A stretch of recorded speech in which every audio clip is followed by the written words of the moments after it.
የሲኦል እሳቱን ስቃዩን እያየች ለፍጥረታት ሁሉ የሁላችሁም ጥያቄ ነው። ካልሆነ እንለፈው ርስን። የሁላችሁም ጥያቄ ነው። እሺ በብዙ ሰው የማያምኑ ሰዎችም ይህንን ይጠይቃሉ። እግዚአብሔር መልካም ከሆነ ለምንድን ነው እንደዚህ ያለ ችግር ሲደርስብን ዝም የሚለን? ለምን ዝም ይላል እግዚአብሔር የሚል ነገር አለ። መጽሐፍ ቅዱስንም ስናነብ የሚጋጭ የሚመስል ነገር ብዙ ነገር ታገኛላችሁ። የመጀመሪያው እግዚአብሔር ባህሪው መልካም ነው። ባህሪው መልካም ነው። በሱ ዘንድ ክፉ የለም።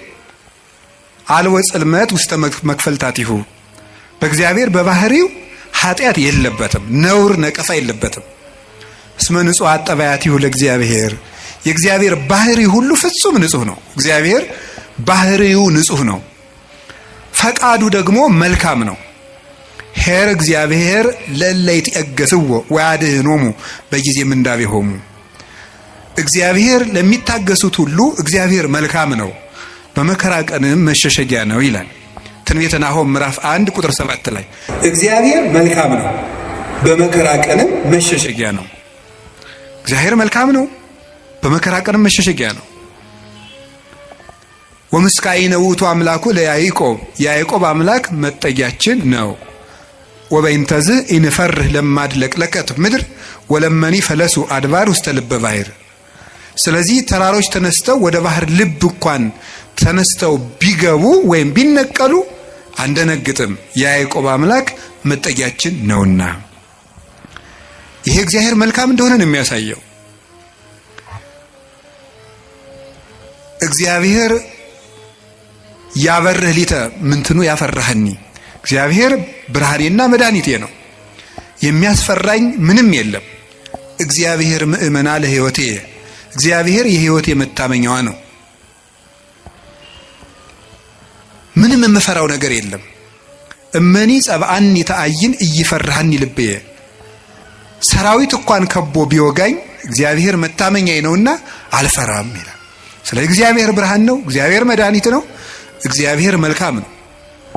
እሱ ራሱ ኖራል። አነ ውእቱ ኖላዊ ኄር ዘበአማን። እኔ እውነተኛ እረኛ መልካም እረኛ እኔ ነኝ ይላል። በጎ እረኛ እኔ ነኝ። እንኳን በአፋ ሆኖ መጠበቅ ይቅርና ራስን አሳልፎ በመስጠት እንኳን የሚጠብቅ እረኛ ነው እሱ።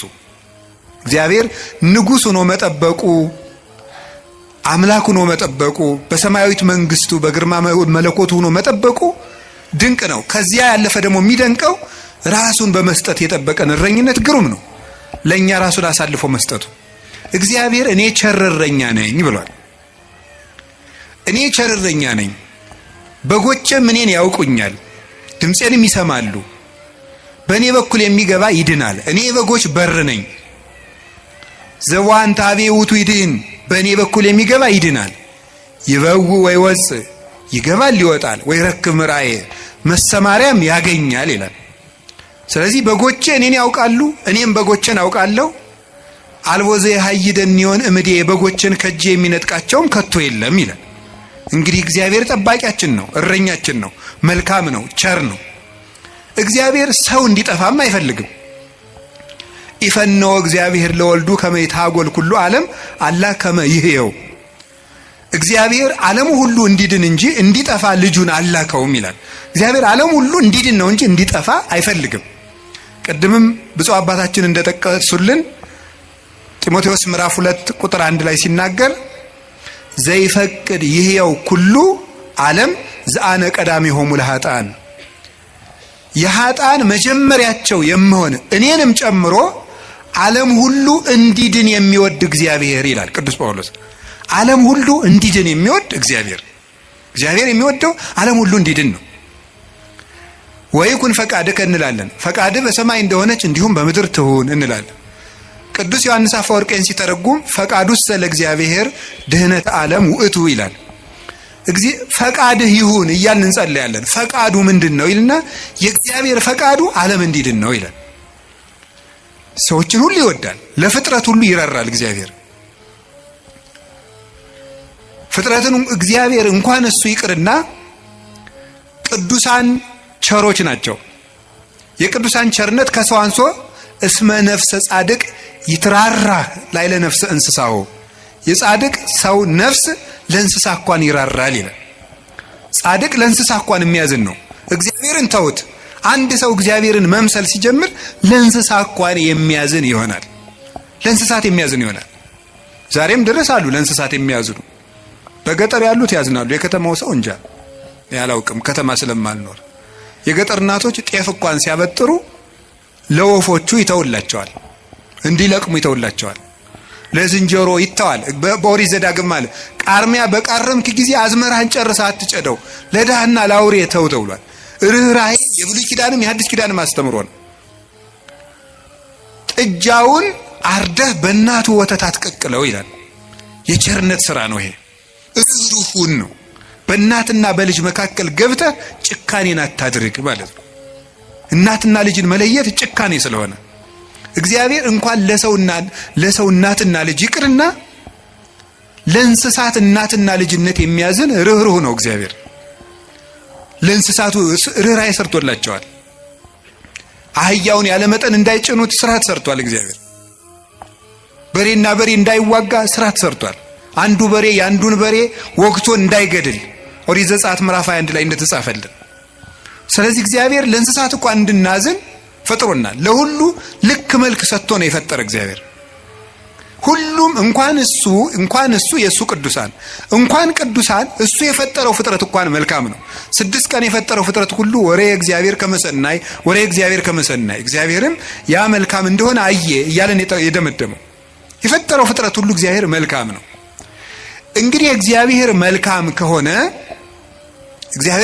ከሆነ ቸርም ከሆነ እንዳንጠፋም የሚፈልግ ከሆነ እንድንድንም የሚፈልግ ከሆነ ቸርረኛችንም ከሆነ እሱን ከተጠጋን ምንም የሚነጥቀን ከሌለ በሱ ስም እያመንን እሱን ጥግ እያደረግን የሱን ስም እየጠራን እየጸለይን እያስቀደስን በጎው እግዚአብሔር የቂዶ ክፉ ይደርስብናል የሚል ጥያቄ ሁላችንም እንጠይቃለን። ዲያብሎስ ራሱ ክፉ ነገርን ያመጣና እግዚአብሔር ቸር ከሆነ ክፉ ነገር ለምን አመጣብህ ብሎ ደግሞ ይጠይቀናል። ለዚህ መልስ ያጣች ነፍስ በእግዚአብሔር ተስፋ ቆርጣ ትቆበልላለች። ለምንድነው እግዚአብሔር የማያዝንልኝ? አንዳንድ ጊዜ ደግሞ እንደውም በተለይ ያሁኑ ትውልድ ምን ብሎ ሊጠይቅ ይችላል? ቆይ እግዚአብሔር በእኔ ስቃይ ደስ ይለዋል ይላል። እግዚአብሔር በእኔ ስቃይ ደስ ይለዋል ወይ? ለምንድነው እኛ ስንሰቃይ ዝም የሚለው የሚል ጥያቄ። እዚሁ ጋር የሚያያዝ አንድ የመጽሐፍ ቅዱስ ጥቅስ ላንሳላችሁ። አነ ውእቱ ፈጠርኩ ብርሃነ ወገበርኩ ጽልመተ። ብርሃንን የፈጠርኩ እኔ ነኝ፣ ጨለማንም የሰራሁ እኔ ነኝ። አመጽ ሰላመ እፈጥር ሰላመ ወእገብር እኪተ። ሰላምንም አመጣለሁ ክፋትንም እፈጥራለሁ። አነ እግዚአብሔር ፈጠርኩ ዘንተ ኩሎ። እኔ እግዚአብሔር ሁሉንም ይሄንን ፈጠርኩ ይላል ትንቢተ ኢሳይያስ ምዕራፍ 45 ቁጥር 6 ላይ። እኔ እግዚአብሔር ሰላምን አመጣለሁ ክፋትን እፈጥራለሁ፣ ብርሃንንም ፈጥሬያለሁ ጨለማንም ፈጥሬያለሁ ይላል። እዚያ ላይ እግዚአብሔር መልካም ነው አለ። አሁን ደግሞ እዚህ ላይ እኔ እግዚአብሔር ክፋትን እፈጥራለሁ ይላል። እግዚአብሔር ክፋትን ይፈጥራል? ምን ትላላችሁ? እንዴ እፈጥራለሁ ያለ እኮ ራሱ ነው እግዚአብሔር ራሱ ነው። እኔ ክፋትን እፈጥራለሁ። እኔ እኮ መጽሐፍ ቅዱስ ላይ ነው የጠቀስኩት። እግዚአብሔር እንደዚህ ብሏል፣ እግዚአብሔር ክፋትን እፈጥራለሁ ብሏል ይላል። ምን ትላላችሁ? እኔ ክፋትን የምፈጥር አምላክ ነኝ ይላል። እኔ ሰላምንም አመጣለሁ ጦርነትን የማመጣው እኔ ነኝ ይላል። ከዚያ መልሶስ ደግሞ ምን ይላል? ደግሞ መልእክተ ያዕቆብ ምዕራፍ 1 ቁጥር 3 ላይ እያሜክር እግዚአብሔር በእኩይ ይላል። እግዚአብሔር በክፉ ማንንም አይፈትንም ይላል። እንዴት ያለ ነገር ነው! እግዚአብሔር በክፉ ማንንም አይፈትንም። ኢሳይያስ ላይ ደግሞ እኔ እግዚአብሔር ክፋትን እፈጥራለሁ። አልተጋጨም? ተጋጭቷል? እሺ አልተጋጨም። አንስታሴዎስ የሚባል ሊቅ ምን ብሎ ይናገራል? መጽሐፍ ቅዱስ ተጣልቶ አያውቅም። መጽሐፍ ቅዱስ የተጣላ መስሎ የሚታየን እኛ ከመጽሐፍ ቅዱስ ጋር ስለተጣላን ነው ይላል።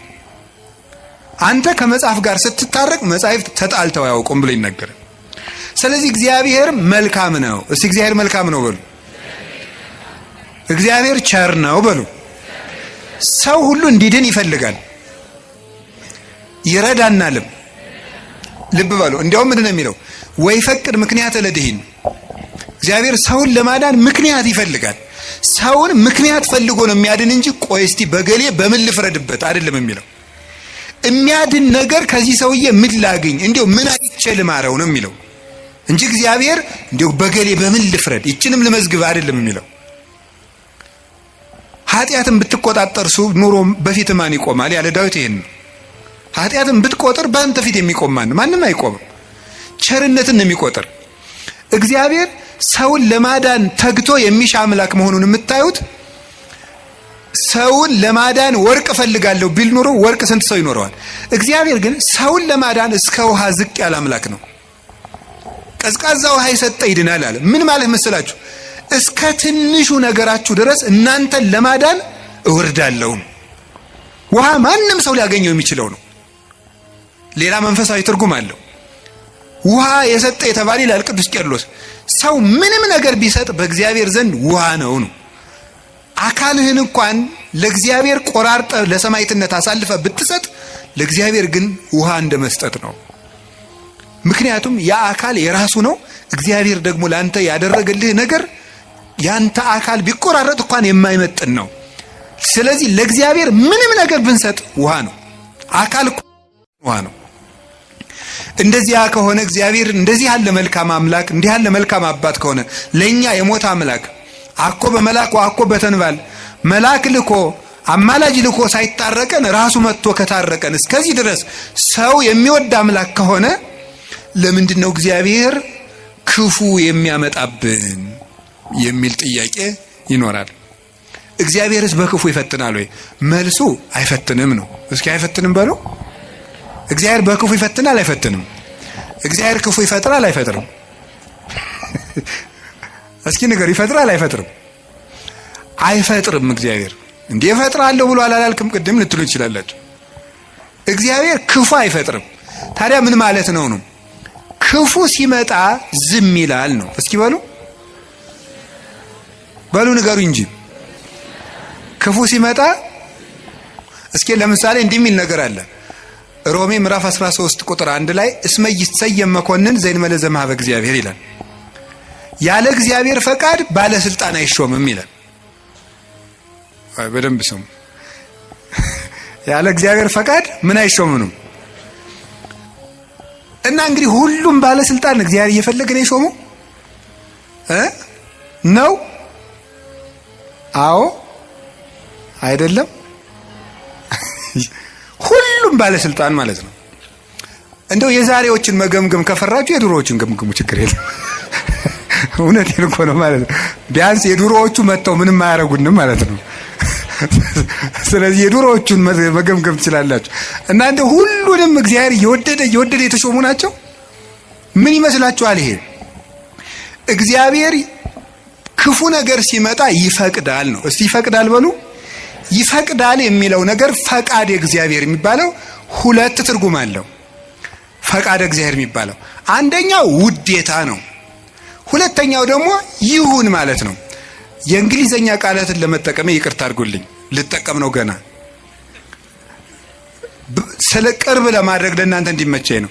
የመጀመሪያው ምን ይባላል? ፐርሚሽን ይባላል። እስቲ ፐርሚሽን በሉ እንጂ። ሁለተኛው ዊል ይባላል። እስቲ ዊል በሉ። እሺ ፐርሚሽን ማለት ምን ማለት ነው?